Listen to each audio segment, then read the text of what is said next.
A report released Wednesday by government investigators found some children detained in U.S. immigration shelters suffered psychological trauma. According to the report, most of the children were removed from the custody of their parents or guardian upon entering the U.S. from Mexico. The report also found mental health issues worsened the longer the children were in custody. It also found that in some cases, staff at these facilities were overwhelmed by the number of migrant children being held. A second report, also released Wednesday, found over half the facilities had employees who did not receive a background check before they started working. Joining me is Dr. Julie Linton. She is with the American Academy of Pediatrics. Dr. Linton, thank you so much for being with us. How serious is the psychological damage to these kids, some of whom were already fleeing dangerous and terrifying circumstances in their home countries, and then that was compounded by being separated from their parents? What we know about children and the experience of trauma is that the worst type of trauma is that occurs without the buffering support of a loving parent or caregiver. Children who are fleeing violence and seeking safety have often experienced trauma in their country of origin and en route to the United States.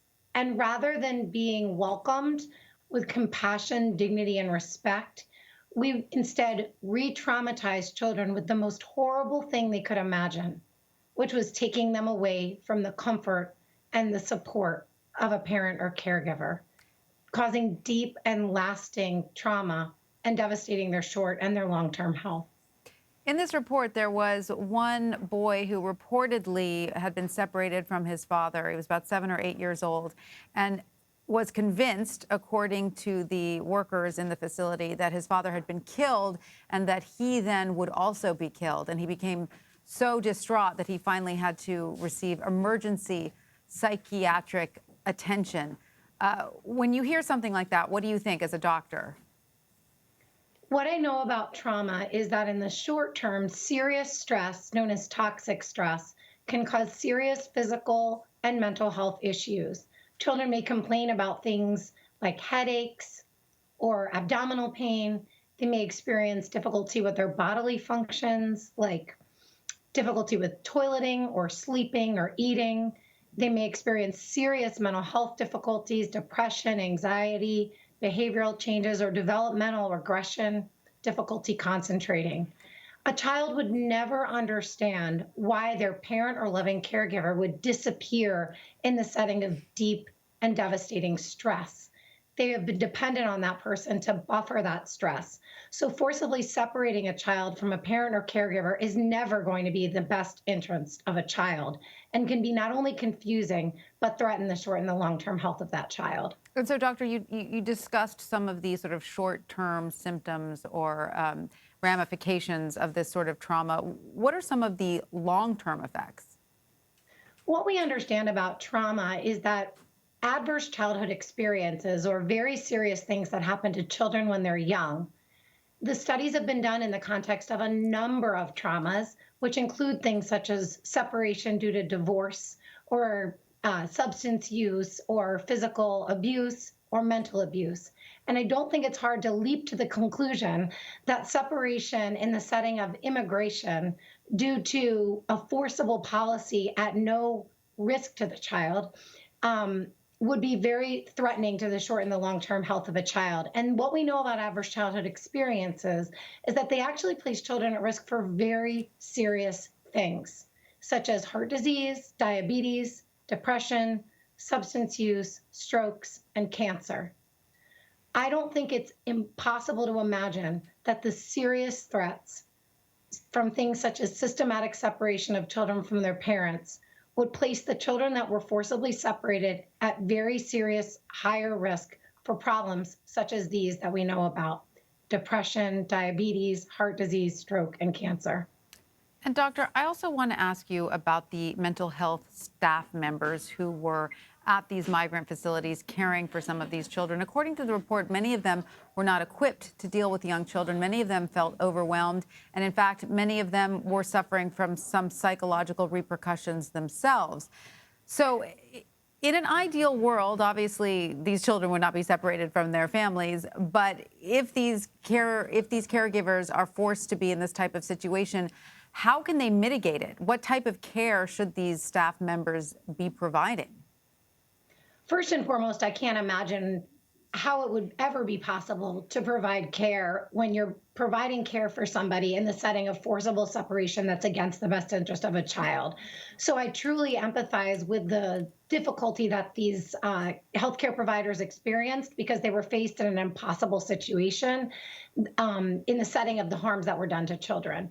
That being said, I would actually argue at a policy level that children should never be detained. And unfortunately, the Trump administration has now, rather than listening to the concerns of pediatricians and other child welfare experts, has decided that we should actually be indefinitely detaining children. We know that detention is never safe for children, that no amount of detention is safe for children, and prolonged detention is particularly threatening to their health and well-being. So I don't think the question really is, what should we be doing to provide better care in detention? It should be, why are we detaining kids in the first place? Right, absolutely. So, as someone who works with children on a day-to-day basis, as you do, what sorts of, if you were giving them psychological treatment after an event as traumatic as this, what would they need to receive? What sorts of treatments would you be giving them? Absolutely. Well, ideally, those treatments will be taking place in the community where children are reunited and with parents and loving caregivers or sponsors in the case of unaccompanied children who come unaccompanied rather than are rendered unaccompanied by forcible separation. Mm-hmm. And in our clinical settings, we try very hard as pediatricians to provide a comprehensive medical home for every child. We also try and connect them with mental health professionals that can help them to begin to heal from the trauma that they have often faced in country of origin on their journey, and oftentimes at the hand of our government in detention settings. We often try to ensure that children have access to legal representation so that they have a fair case for their when their case is heard in a legal context, and that they have the opportunity to go to school. Because the reality is the primary tasks of childhood are to grow, to develop, and to learn, right, and to play. And these things are taken away from children when they're forcibly separated from their parents or when they're held in detention. And doctor, when you've seen these families reunited, as some of them thankfully have been, there are also difficulties of the children sometimes reattaching, correct, to their parents or caregivers, or sort of reasserting that trust that they thought was broken for a reason they had no understanding of. So how long does it usually take to heal that rupture? I think every child is different, but what we know is by reestablishing the trust and helping children to understand that they were not separated because they were abandoned by a parent, but in fact that parent has been fighting so hard to get them back, and that sponsor is so grateful to have them there.